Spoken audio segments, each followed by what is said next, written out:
although it's far less significant than Nicky Lauda and its compensation package. I bet you were spending all the profits on mineral water, sparkling mineral water, I should say.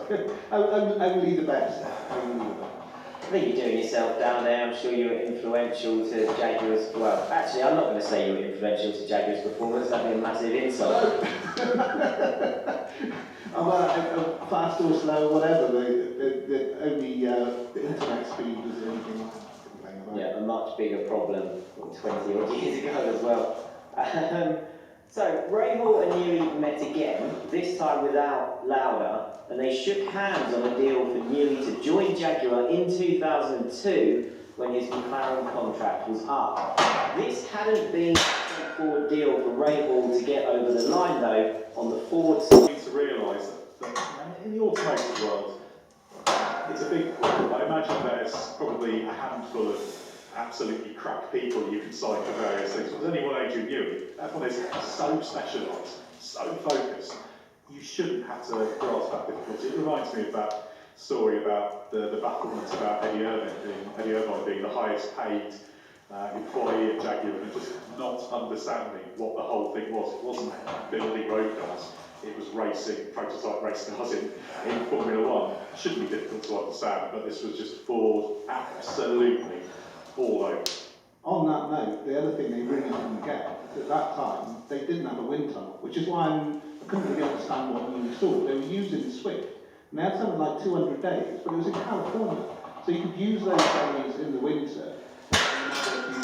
You couldn't use them in between races because by the time you got out there, it didn't work. We can let you know that someone was Adrian Newey, and this is Newey's version of events. He said, the next day I went into Ron's office and said, Ron, I'm afraid I've got some news. We don't seem to be getting anywhere with this contract negotiation, so I've decided to join Jaguar. And Newey said Ron went the colour of his office walls, which I would imagine were grey. And then this is the exchange that followed. Ron said, you can't. Well, I said, I'm afraid I can. I don't want you to. I said, well, I'm sorry, but you really should have thought about that before you played hardball on negotiations. Newey then left Ron's office and took the afternoon off to take his kids to the cinema. When he emerged from watching The Mummy Returns and switched his phone on, he realised all hell was breaking loose. He also had a message from his wife saying Ron's not taking this lying down. Despite the initial offer of a pay cut, was it always to be expected that It's part of a wide negotiation though, isn't it? And he could probably get Newey much cheaper and more easily, avoiding all of this, having been dealt with the previous year. So I think we have to, if we look at it just at this, yeah, well done. If we look at the wider picture, not ideal, because you kind of caused this situation. There are ways it could have been avoided. And as we said, when you're dealing with basically the first person you have on your fantasy F1 team sheet to design your car, it's particularly absurd that it got to this. But make all credit to him for recognising the weak points, both in terms of the Jaguar proposition and in terms of Newey's help. Obviously, John Dennis knew Lauda as well, so he will have had some understanding of the way things were going and the way Lauda would conduct himself. So, yeah, he is sharp at this sort of thing, and Dennis is good at gathering information from elsewhere that he can then use to further his own course in negotiation. So it's a bit of a cure of tech. If you look at it kind of on that day, yeah, well done. Look at it over the previous 12 months, not necessarily ideal, but at least he's tidied up after his own mess.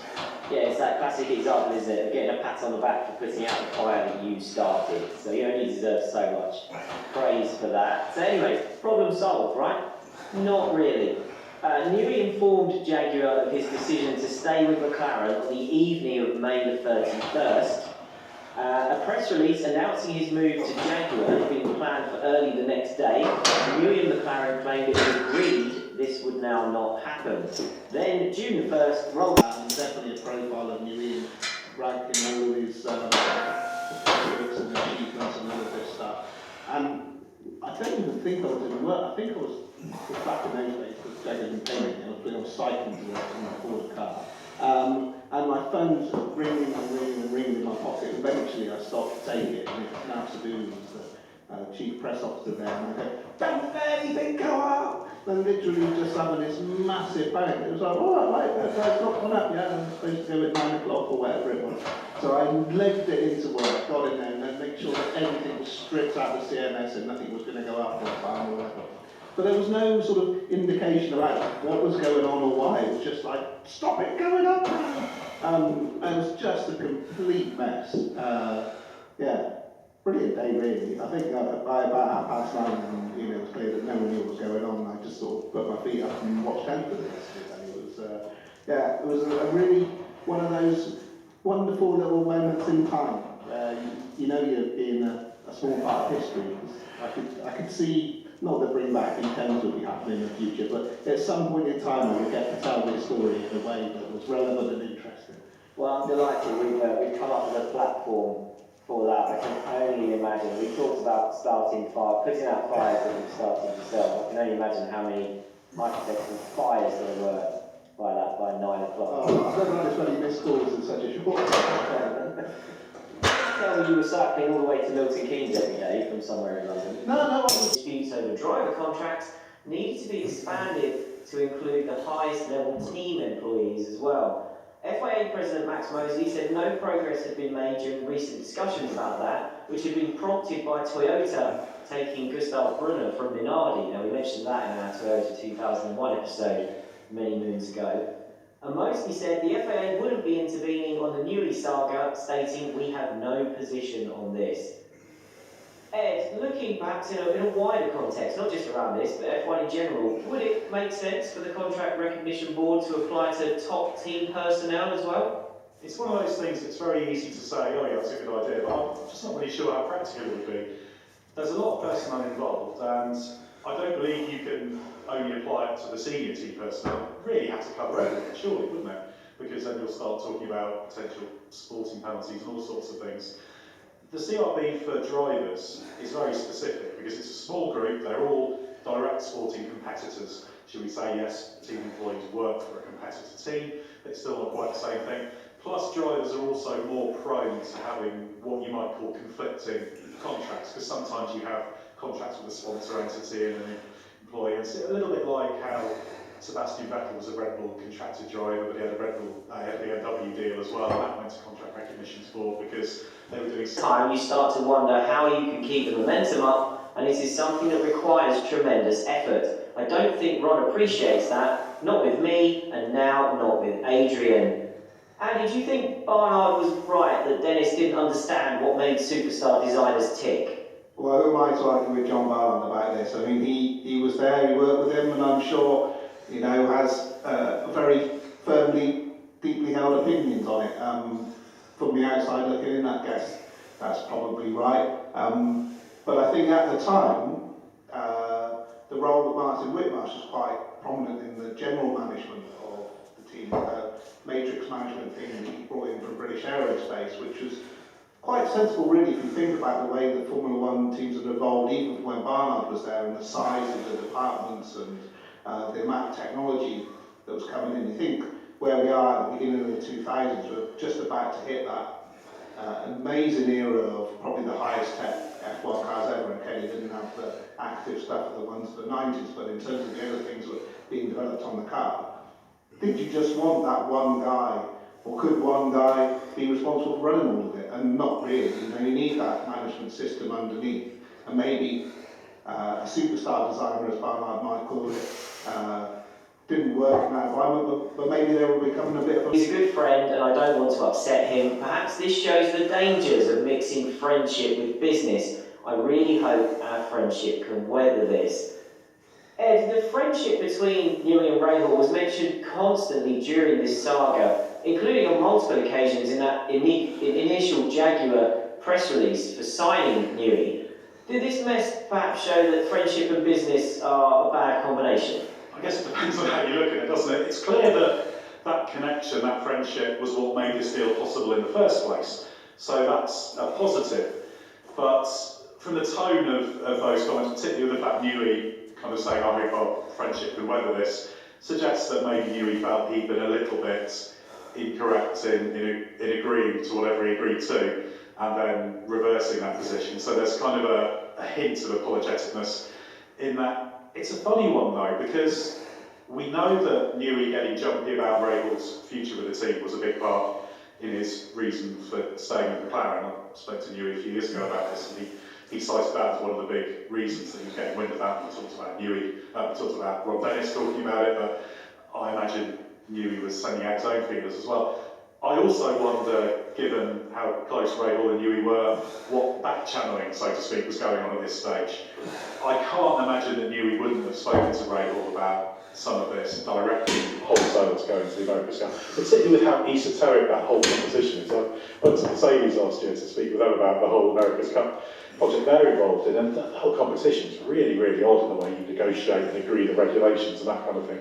I wouldn't be surprised actually if that played a part, because it's quite political, all sports are, but just even the regulations are political and based on negotiation, even more so than in F1, where at least once you've got a rule book, you've got a rule book. So I wonder if Newey decided that perhaps America's Cup wasn't quite as exciting as it was, and he had other things he wanted to do. Maybe that's why Mercedes have done it. They're planning to launch their own bid for him in the future, and they feel that America's Cup is the one thing no one's ever delivered for him. So there you go. Well, we'll get to that when we do bring back hybrids in about 20 years' time. Bring back boats. The next move, bring back wheels. The next move in this affair came from Jaguar, which got a brief injunction to prevent Newey being able to sign a contract extension with McLaren while this case was ongoing. Ahead of a court hearing scheduled for the 12th of June, both team bosses laid out their feelings on the matter. Rabel said, "I'm not bitter. We have a legally binding agreement, and that was ignored." And probably even more so now than it was then. But equally then, you know, what is the point in contract law? And if that's one of the sort of underpinnings of the whole of Western civilization as we know it. So it's a really tricky one, and I'd say all very F1. But at the end of the day, Adrian Newey dodged a bullet by not going to Jaguar, and that's pretty much that. Yeah, I don't think there's anyone that thinks that Newey's career trajectory would have been any better if he'd made this move. The day in court was delayed to the 13th of June at McLaren's request, and then on the 13th, McLaren and Jaguar reached a settlement which they announced via a joint statement. Newey would stay at McLaren in what was described as an amicable resolution. The joint statement said, "Jaguar Racing now understands the circumstances in which the confusion between McLaren and Adrian Newey arose and has therefore decided to accept McLaren's apologies over this matter." Dennis and Newey both apologised publicly, with Newey expressing his regret over the situation. On behalf of the £4 million rumour, but I don't think anyone really believed that, because that was about what Jaguar was spending on private jet flights to California every week, so it didn't really make much difference to Ford or not. But a really weird one, that something that seemingly so divisive could be settled so quickly and so amicably. It doesn't really make any sense, does it? No, I love the tissue paper reference. I've now got a picture of kind of Adrian Newey plus Jaguar written on tissue paper and a few scribbles, and then they turned up in court going, "Well, look at this, come on out, it's binding." Legally binding tissue. Yeah. So why then did Jaguar end up accepting what seemed like such a flimsy settlement? From our extensive research, which I'll admit became pretty stressful as I tried to tie this detail down and couldn't find it anywhere, Newey has only mentioned once in public, it appears, what he did sign with Jaguar. This takes us back to the Royal Automobile Club talk show interview with Motorsport magazine. Newey said, "I was really right on the point of joining them, and I will..." Some kind of massive financial award. Before we move on to some of the ramifications at McLaren, let's have one last mention of Rahal. He gave an interview to the Jaguar website, which presumably Andy was involved in, where he said it was a good opportunity to sign off the Adrian Newey saga once and for all. And Bobby added, "Let's close this chapter here and now by saying that Adrian was just an addition, value added, not an exchange for anybody at Jaguar Racing. The guys know that I'm very pleased with what's going on with our aerodynamics, and what we are doing is beginning to bear fruit." This was in mid-June, and before the end of August, Rahal was gone, with Lauda taking sole charge, as had been predicted by Ron Dennis. Andy, do you think the failure to get Newey and the public and embarrassing way this played out became a hammer blow for Ray Hall at Jaguar? I reckon I did that interview at Brands Hatch with the F3 event that we We could convince Adrian to make the move and to come over. Adrian would have always, you know, if we could have brought Adrian in, that would have been the ideal situation for me. You know, I think, you know, Adrian was at a point in time, I think, where he would, you know, he was looking to do other things or do some things, and or maybe, I know the one comment he made to me one time was that what he really missed about a team like Williams, for example, was that it was a racing team, whereas McLaren was this conglomerate of various you know, entities. And I think Adrian liked the simplicity of the racing team. I guess you'd say Red Bull's very similar to that. And of course, Jaguar at the time kind of presented that same environment. Maybe a simpler environment. I mean, the fact that it was, you know, Jaguar and an English firm. What did Adrian sign? Did he sign a contract? Was it a letter of intent? Can you remember exactly? You know, what did you get his signature on? I believe it was a binding memorandum of understanding, something like that. That was the full intent for everybody. But yeah, there were outside forces that contrived to undermine, you know, this memorandum of agreement. Yeah, and is that why you guys suddenly went from fighting it legally? You know, you were thrust into the role on race weekends of kind of being the spokesman for the legal action that Jaguar wanted to take at the time, and then obviously in the week of the hearing that was planned, the two teams settled, and it didn't look like Jaguar or Ford got